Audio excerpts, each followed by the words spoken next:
Oh crap, I was gonna put earrings in. Oh well. Hey guys, what's up? Today I'm gonna be doing my July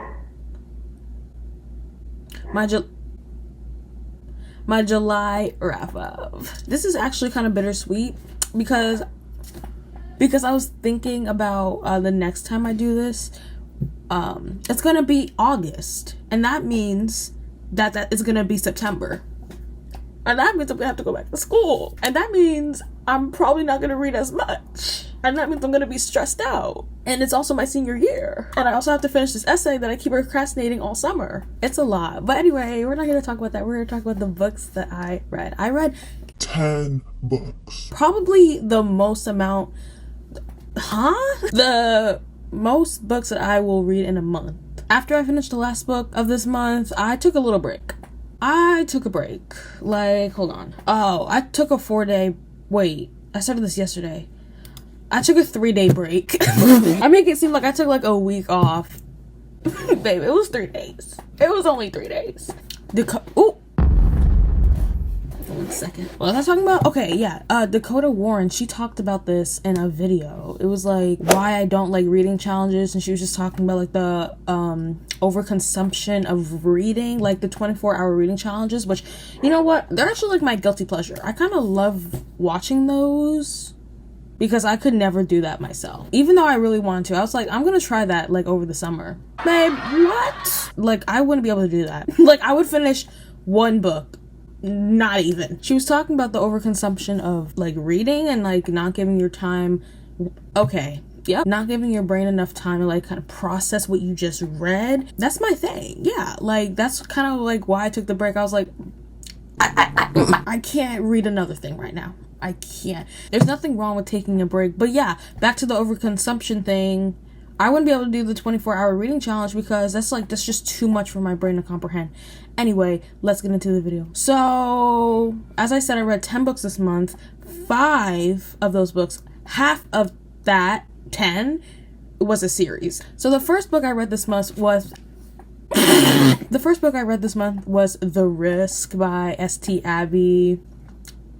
Yeah, I started this series this month because everyone just kept talking about it, and I was just like, I kind of like didn't have anywhere to go from last month because last month in June I only read 2 books. It's about this serial killer named Lana Myers, and upon like just living her life, you know, girl by day, serial killer by night, she runs into a FBI agent that goes by the name Logan Bennett. He seeks some interest in her, and the story continues from there. Anyway, so I gave this book a 3.75. At first I gave this a 4, but it just felt literally like it was causing me actual pain. Rating this book a 4, I was just like, this isn't a 4. Like, I didn't enjoy it like the other 4s on my list. I will say the quotes from this book were kind of cute.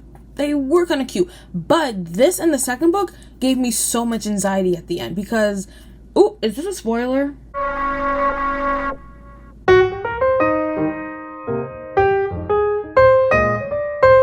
This might be a spoiler, but the first and second books had like some murdering. Like it kind of was getting like thrillery. You know what I mean? Like I think it was the boogeyman. The boogeyman was coming after Lana, or just something like just anxiety inducing was happening. And I was reading it at night, and babe, I couldn't sleep. I was like, oh.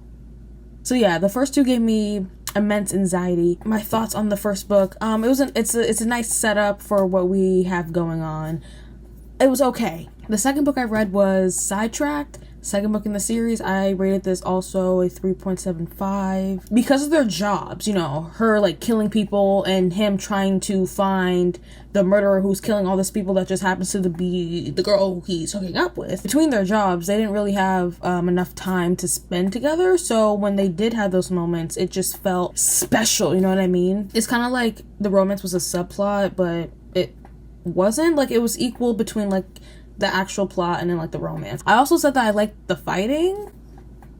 Somebody's toxic. So at this point I needed a break from this series. It was getting too much. Oh, hello? They were good, but they weren't great. Like, a lot of people were saying every single book was great. I'm not feeling that. I just needed a break from the series, so I decided to read Under One Roof by Ailey Has. Oh, who's I decided to read Under One Roof by Allie Hazelwood.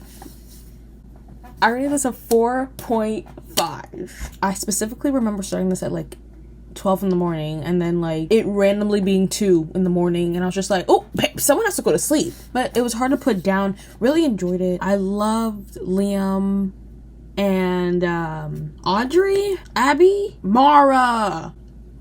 I would not have guessed that at all. Anyway, this was so good. The Forced Proximity. If y'all watched my ranking romance book tropes, y'all would know Forced Proximity is my number 1. Love this book. Love the vibes. I will say the sex scene, babe, what was that? I didn't like that at all. Okay, the next book that I read was The Fine Print by Lauren Asher.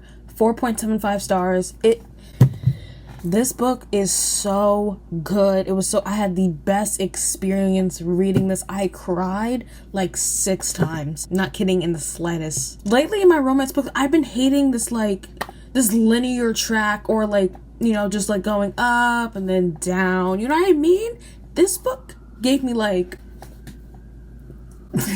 it was giving me roller coaster. It was so chaotic and back and forth, and I loved it. Like, it would be like Rowan and Zara, they would be like all good, and then something would happen, and then they were like, get away from me, and then they're back to like being the best of friends and hanging out, and then they're like, get away from me, no, I don't like you.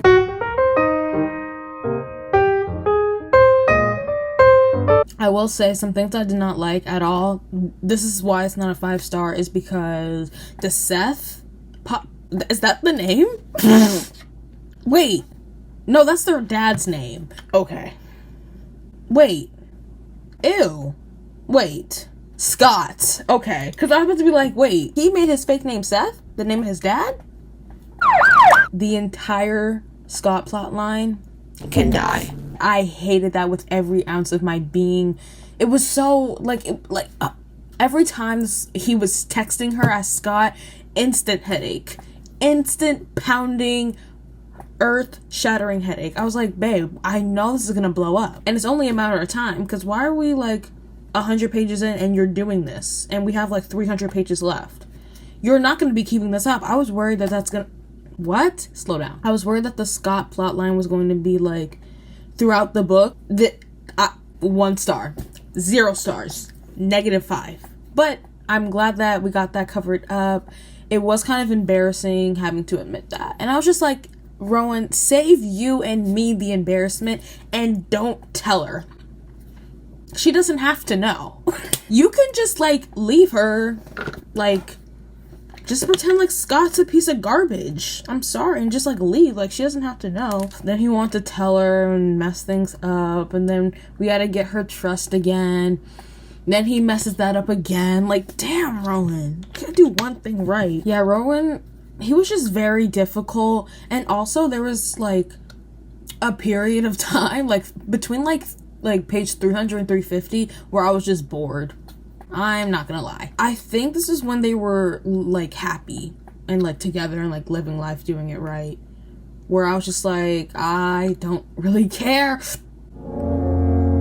because I love, like, I feel like we all do, we love like the groveling, we love the angst, we love the tension, and like when they're together, where is that? It's like boring. Sorry. Okay, next we have Scarlet Angel, which is the 3rd book in the series. I rated this a 4 for some reason. I guess I liked what was going on. I think like their relationship was progressing. She was killing more people. Because the Summer I Turned Pretty came out, I did a free trial for Amazon Prime, and then I got Prime Reading, which is great. I love that I found out about this like the last day that I had Prime. But I read Evidence of the Affair by Taylor Jenkins Reid. Amazing. 4 stars. What the frick is that man's name? I have no idea. The plot twist at the end, literally mouth gaping. But Carrie's husband can actually rot. I'm so serious. Like, he can literally die. I'm so serious, because I don't like this man one bit. He was so disrespectful.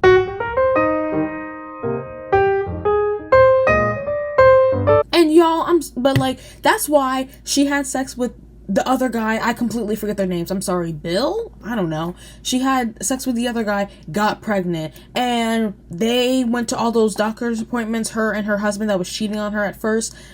Went to all those doctor's appointments. The doctor didn't even bother to check to see if her husband was infertile. Which he was, because when she had sex with the other guy, she got pregnant. That was a big spoiler. 4 stars. I saw everyone rating this 5, and I was just like, this just doesn't feel like a 5-star. But I really enjoyed this. I love the mess, the chaos. Love Marriage on the Rocks. I don't like the girl, though. Not Carrie. I don't like the other girl. She was like... I can't leave my husband because the only way to get back to where I was with my husband was to fix what we have. And I can't do that if I divorce him. Okay. I listened to Evidence of the Affair as an audiobook and also an ebook. So I was reading the ebook while listening to it. Amazing experience. It made me want to get Audible, but I don't want to pay for that. Next book I read this month was Coltage by Amanda Montwell. So I got this for my birthday and I decided to finally pick it up. Let me read some nonfiction. Let me change up the pace. This took me more than a month to finish. I rated this a 3.75, but like I was doing like stuff like that. It took me a long time, but I had a good time doing it. This was definitely like a book that I was interested in, and this is my first nonfiction book that I consciously picked up on my own. And I would recommend, like, if you want to start with nonfiction, to like just really like find books about topics that really interest you, i.e. me with cults. And just like, yeah, find topics that interest you. A bunch of stuff. There's a bunch of stuff, I'm sure. If you like cars, computers, politics, I know there's a lot of nonfiction books about politics, but yeah, just like find something and give it a try. I had a good time with this. I was very interested when she was talking about the specific cults, so like Jonestown, Heaven's Gate, and there was another one she talked about, Scientology. I really liked those parts when she was talking about each cult, the members of each cult, specifically the Jonestown guy literally went to black churches to figure out. He was basically like, what are the black people saying? What do the black people like? That's basically what he was doing. And then he would talk to the black people, use what he learned from the black churches to like make it seem like he understood them and knew what they were going through. Like, it was sick. That's manipulation at its finest. I also learned different language techniques, how you can like spot a cult. Okay, next book I read was All the Lies, which is the 4th book in the series. This was my favorite book by far. I gave it a 4 stars. This is a strong 4 stars, unlike the 3rd one, which I didn't really like, or I don't remember why I liked it. The 4th book was so good. This is where, oh, is this a spoiler?